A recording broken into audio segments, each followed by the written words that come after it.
mindfulness is just good for calming down and taking a break.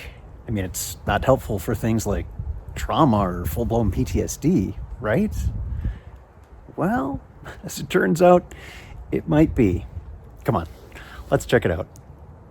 Hi, my name is Ted Meissner. I am a teacher, and welcome to Mindfulness Voyage.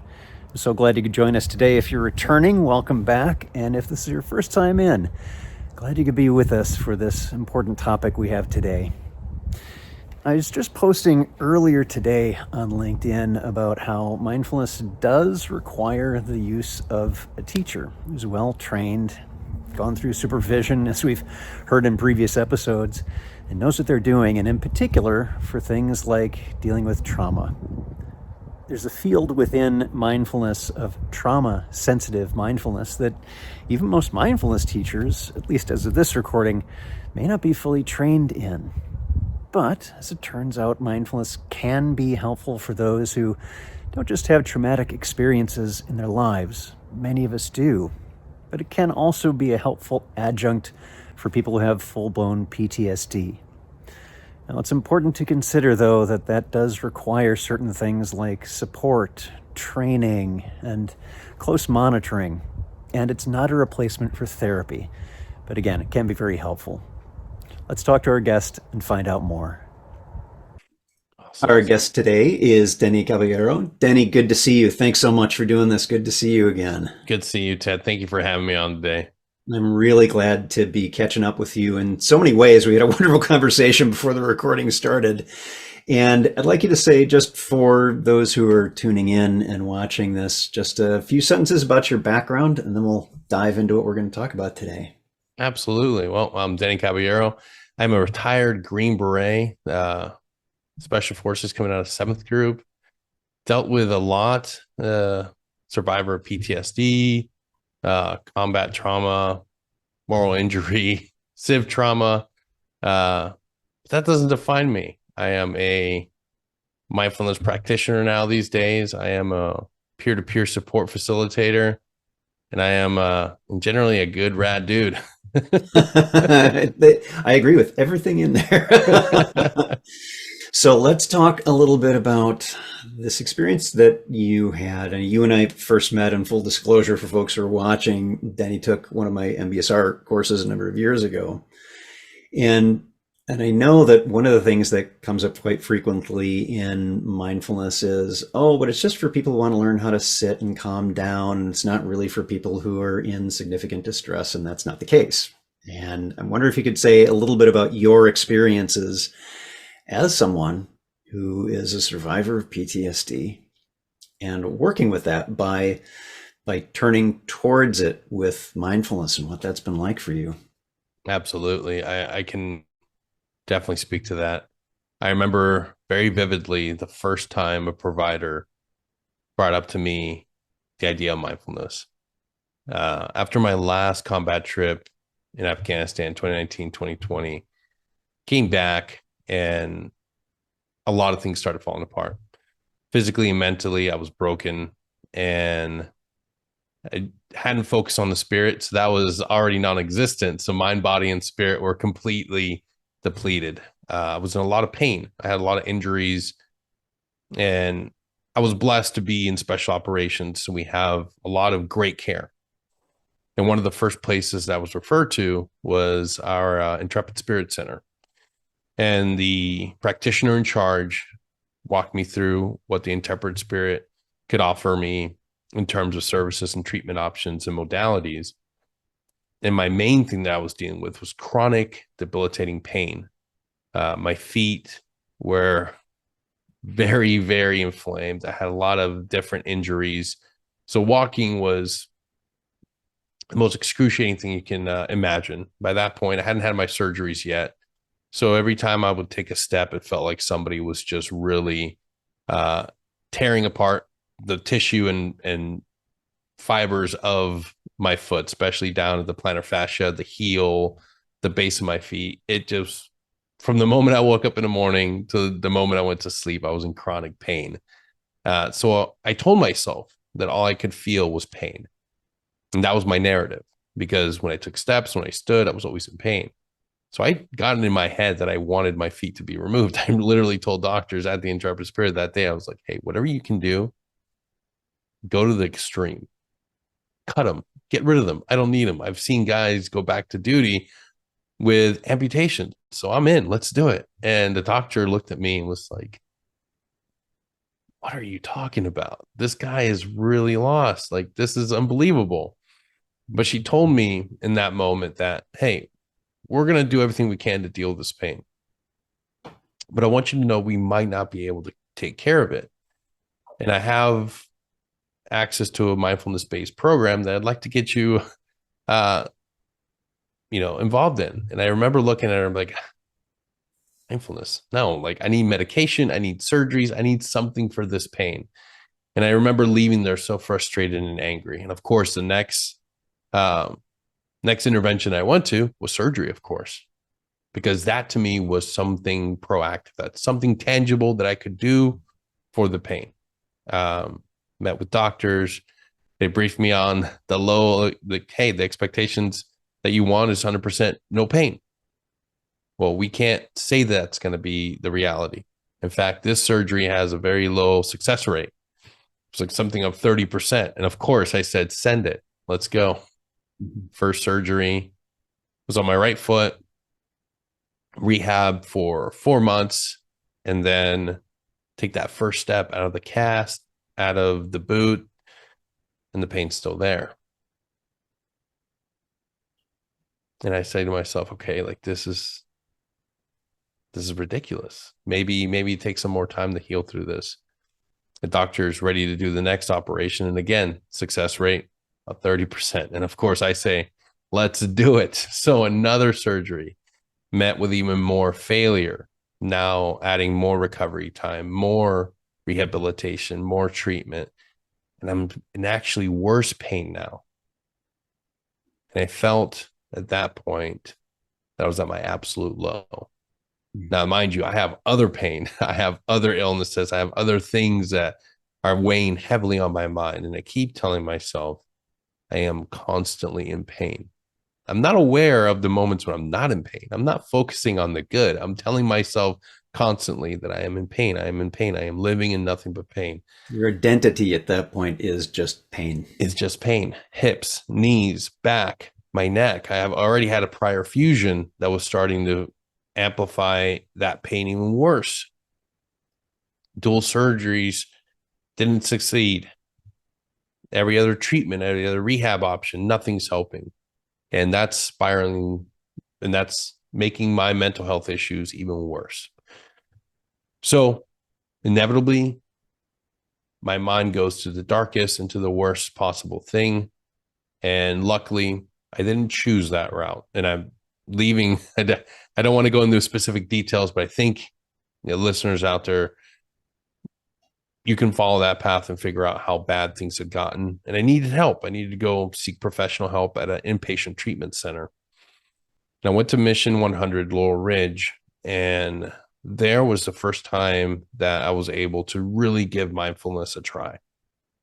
And I compare it to starting to drink coffee just as black coffee, not with sugar, not with Starbucks creamer. No, like mindfulness for me was a couple handouts with a provider that was caring, compassionate, but they didn't understand mindfulness. They weren't an expert. They weren't trained in it. They just had a handout that said, hey, here's a stop exercise. Here's a grounding exercise. This is an important part. I want to focus on this a little bit is that, again, very well-meaning yes, person guiding that, compassionate, all of that you described. Yes, certainly. But there's a difference between that and someone who has had training in this particular kind of intervention, that mindfulness is a discipline. It's not a handout or a hobby. It's something you need to know what you're doing to teach properly. Yeah. And I saw a lot of other patients there get frustrated because we were asking the same things. What's mindfulness and what's grounding? How is mindfulness different than this exercise? And again, for as compassionate and kind and wonderful as these providers were, it was very muddled. There wasn't any sort of like real definitive understanding. And luckily there was one other patient there that had practiced meditation, not specific mindfulness, and they started leading a meditation class. And at first, it's just like drinking black coffee. It's like, oh, this is horrible. This is, I don't know what I'm doing. I just have to drink this, and apparently, this will be good. Why does anyone get this? Why does anyone Nobody like understands this this. stuff? But I kept trying and I kept trying. And then I found in the bookshelf, Wherever You Go, There You Are by John Kabat-Zinn. And again, that was even more black coffee with a shot of espresso. I'm like, this doesn't taste good. Why do people do this? But, and mind you, I'm still dealing with TBI. At that point, having conversations like this at a fast rate was still very, very taxing.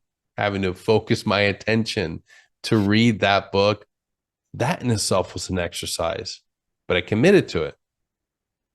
10 minutes to read through a page and just say, I didn't soak any of that in. I can't grasp this, but read it again.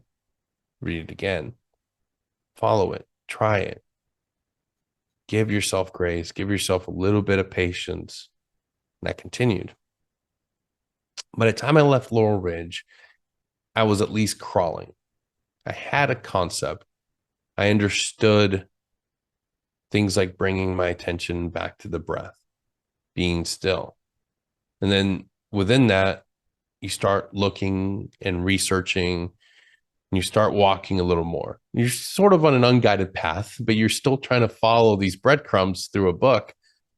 And it leads you to another book and leads you down to ask more questions.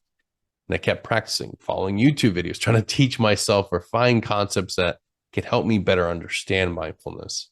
But it wasn't until a few months later after that I was able to go to a traumatic brain injury clinic where I met an actual provider that could sit down with me and really guide me through it. And that's where I learned to sit down and really practice mindfulness. And that's when concepts started really becoming concrete. I'm not always in pain. I'm not. Let's bring this back, Denny. Let's downregulate. Let's check in with ourselves. Let's do a body scan. And this is a significant moment that I will never forget. And it's when I teach it now, when I walk through somebody through that initial body scan, and I say, I want you to scan your feet, your toes individually. Try to sense your toes. And people are like, what do you mean, Danny? I can't do that. Nobody ever can just bring attention to just one toe. I was there. Now, mind you, my feet were constantly my center and focal point of pain and trauma. And I felt and attached my feelings of not being good enough. At one point, I was one of America's most elite warriors. Now I'm at a treatment center. Now I'm at a TBI clinic. Now I'm at different doctors. And part of it's because of my feet. Mm-hmm. I can't run. There's shame. There's guilt. There's feelings of not being worthy anymore tied directly to my feet. But I didn't know that. I didn't sense any of that till I sat down there and started that first body scan and really sensed, what am I feeling? What am I really holding on to that's anchored at my feet? Mm-hmm. And that blew my mind. Sitting down with Dr. Vaughn and going through and practicing and then learning to really sense and really understand what you're feeling in that moment. What's really going on? Let's explore it. Let's put that mindfulness investigator hat on and just be there in a moment. It's like, wow. I never thought any of it was possible. I never thought I'd be able to sit down and really, because as a Green Beret, as a Special Forces warrior, I was so disconnected in my own body. Pain is pain. You just move through it. Yeah. Everybody has pain. Don't have to question it. It's just pain. Move through it. But no, our body and our mind are powerful. They're connected. And I never understood that until I started learning and focusing on mindfulness. And that's what brought me to where I'm at today. It wouldn't have been possible. And I always tell people that my healing journey is unique because I was able to understand that every modality that I was using and every practitioner that was working to help me recover, they were all tied in to my speech doctor, who was also a mindfulness practitioner. Mindfulness was the connective tissue to all those other programs. And that's what made my success story so powerful. When I look at other individuals, other brothers that went through a same program without the same care and the same connection, they're not connected to their bodies. Nobody was advocating and saying, hey, like this is what he's feeling connected here. Let's explore what's really going on in his shoulders, because when we do a body scan or we meditate, he's holding a lot of trauma here. He's holding a lot of different feelings and stress here in these key points. Let's address that, because he might not tell you in your session, but when we sit down and we go through and do a practice, this is what he's feeling. So that's how powerful, and that's why I'm such an advocate for it, because it works. And it's not a flashy new tech or new medical concept. It's something that's been around for years, and it's right here. It's right within our reach. Yeah. It's so funny about the mindfulness voyage we're all on is that it's not somewhere else, that it's right here. It's the recognition that it is right here and right now and within us, and in each moment we get to experience that if we remember to, if we choose to, and turn towards it. So let's fast forward. What are some of the things that you're involved with today? Because it was really exciting as we were catching up before starting the recording about the things where you're working on now and how things have changed for you. So bring us up to speed on what's going on with you now. So now I'm a peer-to-peer support facilitator. That's my main thing. I want to help be that service member that I wish I had, or prior service member I wish I had, to help me understand that there are avenues and methods to get better. I didn't have that. So that's my passion, being able to connect with my active duty veterans, first responders, and let them know there is hope and there are tools. And you just have to be willing to ask for help, be willing to see that there's a better life out there. So that's my passion, my purpose. And I do that through my podcast, Security Halt. I also do that through my Sunday night peer-to-peer support that's currently tied to our podcast. But within the year, I'm offshooting that into its own nonprofit. It's been incredibly successful. And now I feel like, okay, it's time for this to take its own wings away from the media production company and the podcast. I need to give it its own legs to stand on. On top of that, I teach mindfulness and meditation through a company called Charlie Health, which is an amazing endeavor. I've never thought I'd be working with adolescents and young adults. I always thought that I was a primed leader within special operations when we give back to that community. But then I realized I was telling myself a narrative again. I was telling myself a story like, I don't know how to deal with kids. I've never raised kids. And then I realized I have fathers and mothers have entrusted me with their 18 to 19-year-old kids to raise them in war, in combat. So I have experience, because before I was a Green Beret, I was a conventional paratrooper in 82nd. And you're dealing with young privates that are 18, 19 years old. Like, they're grown adults in the sense that they're serving the military. But at 18 or 19, it's still a teenager. Yeah, you're still a kid. I have experience. And it's been a great way for me to develop my skills as a teacher, to develop new and exciting ways to bring these concepts to, a very challenging demographic. It's hard to teach being present, doing a meditation to a teenager in this day and age, where they're dealing with TikTok, Facebook, Instagram, Twitter.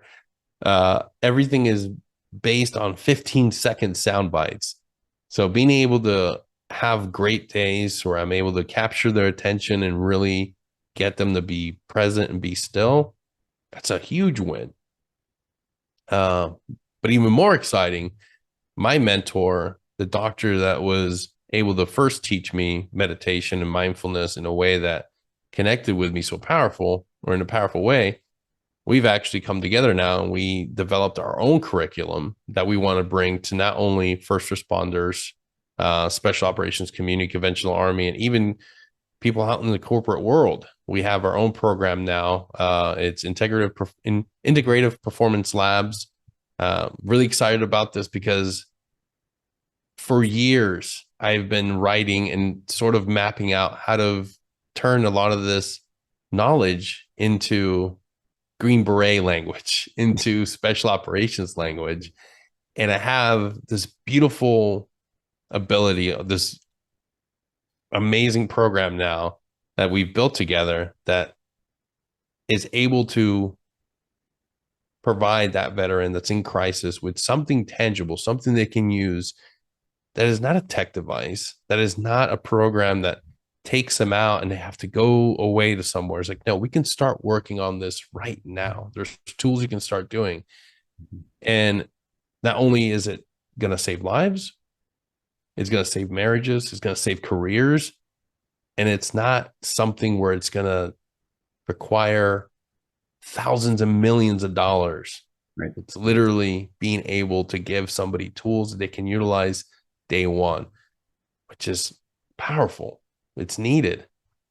This is something I wish I had versus going and receiving a brief from a doctor or a provider that's really disconnected from the community, doesn't understand what the soft professional or the military professional needs.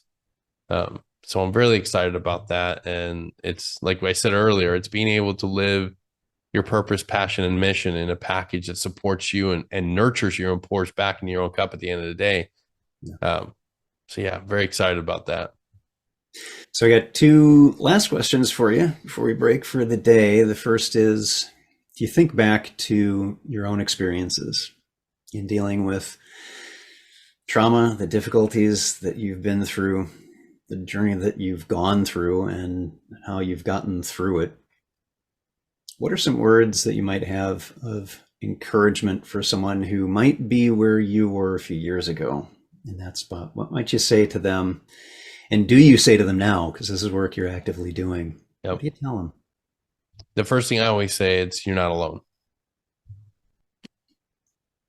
We have this idea that we're the only ones suffering in this moment, and nobody can understand our pain and nobody can comprehend.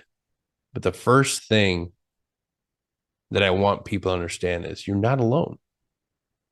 Allow yourself to feel that connection with the rest of humanity and understand that if I can do this, if I can survive this, so can you. We can do this together.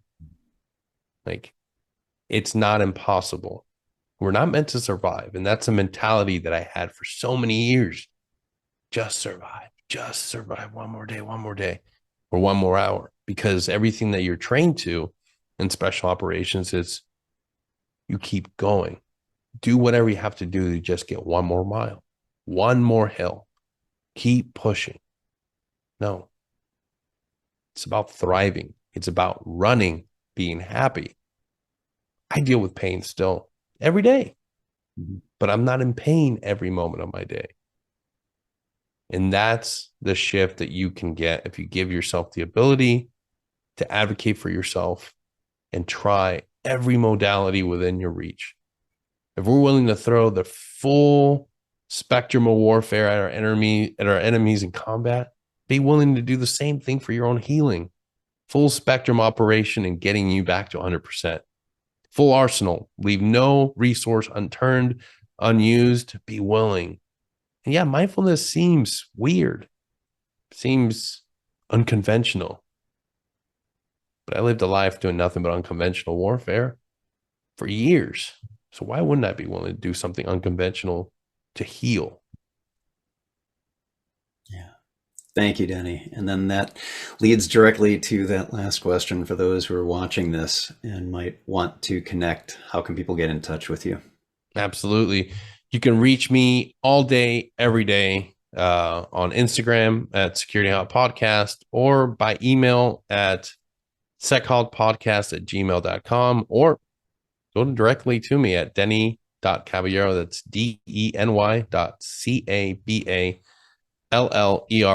at securityhalt.com.